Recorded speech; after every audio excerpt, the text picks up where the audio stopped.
ఎలా జరిగిందో తెలియదు కానీ అక్కడ ఓపెన్ చేసి చూసేసరికి చీర కాలిపోయింది. నువ్వు కావాలని చేయలేదు. అప్పుడు నువ్వెందుకు బాధపడ్డావు? ఏదైనా ఒక సంఘటనకి మనం బాధ్యులం కానప్పుడు అది మంచైనా చెడైనా సరే దాని ఫలితానికి మనం రియాక్ట్ కావాల్సిన అవసరం లేదు.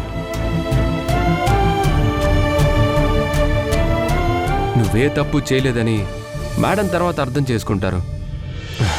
అప్పుడు ఆవిడే అయ్యో పాపం రాదని తిట్టానే అని చెప్పి ఫీల్ అవుతారు. నేనేం ఆవిడ నన్ను తిట్టారని బాధపడ్డం లేదు. ఆవిడ బాధకి నేను కారణమయ్యానన్నదే నా బాధ. అరే నువ్వేం చేయలేదు కదా. నేను చేయకపోవచ్చు, కానీ ఈ చీర నా దగ్గరున్నప్పుడే కాలిపోయింది కదా, దానికి బాధ్యత నాదే కదా. అమ్మవారి చీర మేడంకి చాలా సెంటిమెంట్. ఎంతైనా సరే ప్రతి సంవత్సరం వేలం పాట పాడి మరి సార్ మేడం కోసం తీసుకొస్తారు. ఈ సంవత్సరం రాకపోయినా బాగుండేదేమో, అదృష్టం లేదనుకొని వదిలేసి ఉండేవారు. కానీ ఈ చీర కాలిపోవటం వల్ల చాలా సెంటిమెంట్గా ఫీల్ అవుతున్నారు.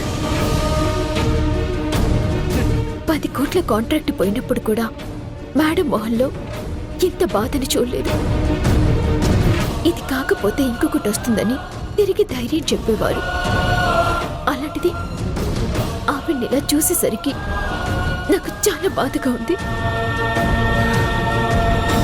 మళ్ళీ ఆ మొహంలో సంతోషం చూస్తే కానీ నాకు మనశ్శాంతిగా ఉండదు. అయితే అది నీ చేతిలోనే ఉంది.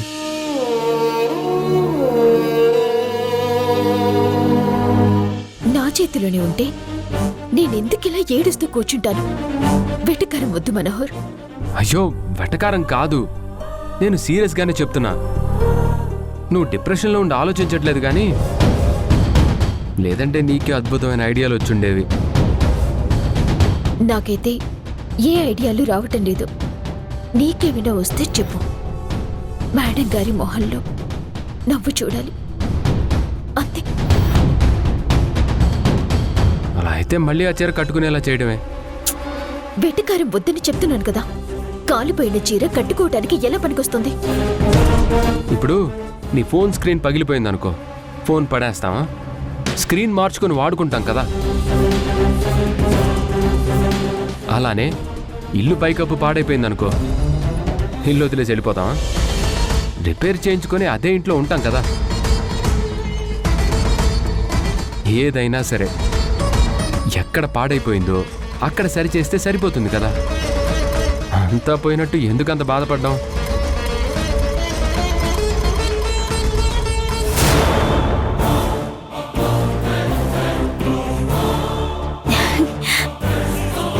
చాలా థ్యాంక్స్ మనోహర్. ఇప్పుడే వచ్చేస్తాను. హే, ఐడియా వచ్చిందా? వచ్చింది నీ వల్లే. ఇప్పుడే వస్తాను.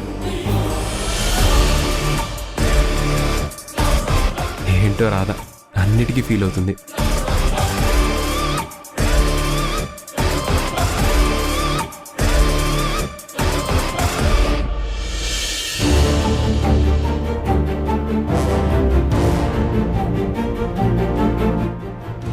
పెళ్ళై ఇన్ని సంవత్సరాలయ్యింది.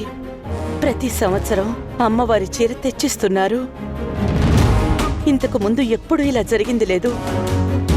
ఈసారి మాత్రం ఎందుకు ఇలా జరిగింది? ఇంతకు ముందు ఆ దరిద్రం ఇంట్లో లేదు కదా.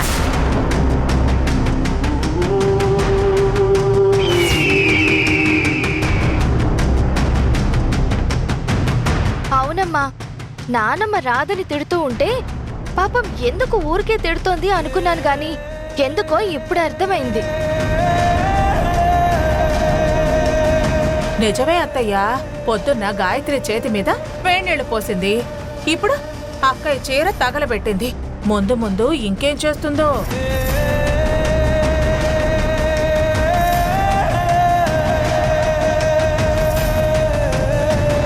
మళ్ళీ ఏం ఘనకార్యం చేద్దామని వచ్చావే?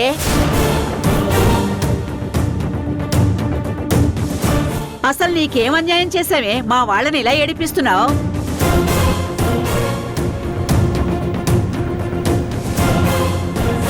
నేనే తప్పు చేయలేదు, ఎవరిని బాధ పెట్టాలనుకోవట్లేదు బామ్మగారు. మేడం, చీర తీసుకోండి. ఆ చీర కాలిపోయిందని ఏడుస్తూ కూర్చుంటే మళ్ళీ అదే తెచ్చిస్తావేంటే? ఇంకా ఏడిపించాలని చూస్తున్నావా?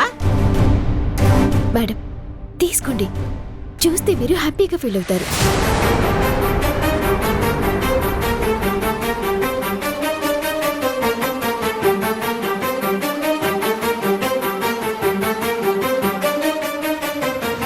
ఏం చేస్తోంది ఇది? తీసుకోండి మేడం. ఒక్కసారి నా మాట వినండి. ఒక్కసారి చీర చూడండి ప్లీజ్. తీసుకోండి మేడం.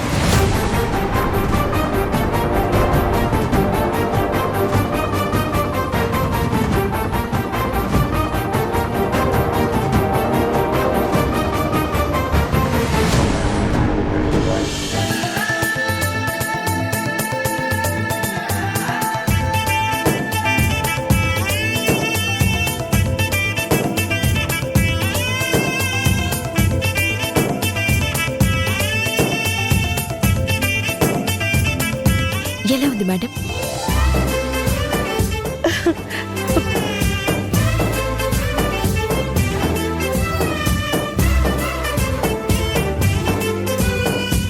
చాలా బాగుంది. అంతకు ముందు కంటే కూడా ఇప్పుడే ఇంకా బాగుంది కదండి? చూడండి. అవును, నువ్వే చేస్తావా రాదా? అవును సార్. బాగుందమ్మా, తిరుగు లేదంతే.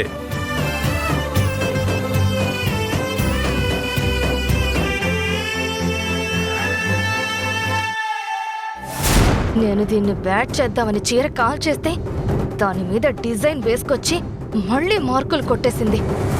దీన్ని ఎలా హ్యాండిల్ చెయ్యాలి? అమ్మా చూసావా, రాధ ఎక్కడుంటే అక్కడ ఏ సమస్యకైనా పరిష్కారం దొరుకుతుందని చెప్పాను కదా. ఇదిగో ఇదే ఆ పరిష్కారం.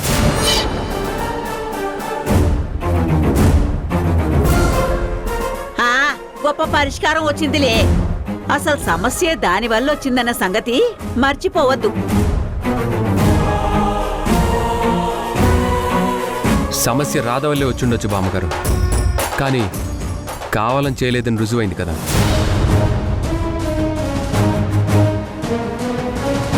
మీరు అనుకున్నట్టు తను కావాలనే చేసుంటే, మిమ్మల్ని బాధ పెట్టాలన్న ఉద్దేశమే ఉండుంటే ఇలా చీరకి ఇలా కొత్త రూపం తీసుకొచ్చేది కాదు కదా.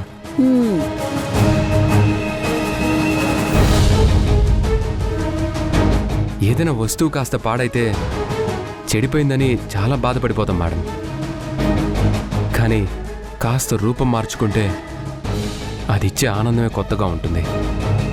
నిజమే మనోహర్.